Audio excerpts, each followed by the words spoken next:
वो एक दरवेश थे, बूढ़े हो गए थे, उन्हें हजरत मिस्की कहा जाता था। खुशबू ही बड़ी आती थी, खुशबू वाला बाबा मशहूर हो गया। तो लोग पूछते कौन सी खुशबू लगाते हैं, फरमाया छोड़ो, हुजूर बताए ना कौन सी लगाते हैं। जब लोग बड़े इकट्ठे हुए तो बाबा जी कहने लगे मेरी जवानी का वाकया, मैं सोना बड़ा था,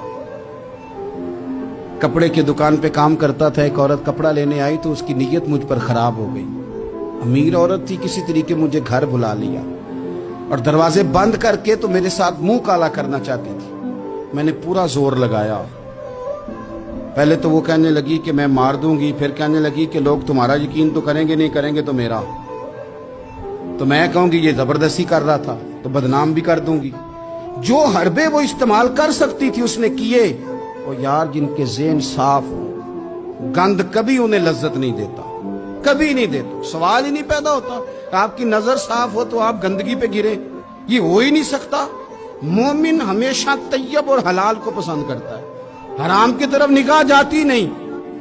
शेख फरमाने लगे कि जब चारों जानिब मैं समझ गया कि ये छोड़ेगी नहीं तो मैंने उसे कहा मुझे पेशाब आया है, पखाना करना है। वॉशरूम में गया तो पखाना करके मैंने अपने जिस्म पे मल लिया। उसकी तरफ आया तो कहने लगी तू तो पागल है ना, गंदा बंदा, निकालो इसे घर से बाहर। कहते मैंने पलट के देखा उसकी तरफ, मैंने कहा कमाल है ना, मेरा तो जिस्म गंदा है, तेरा तो दिमाग गंदा है।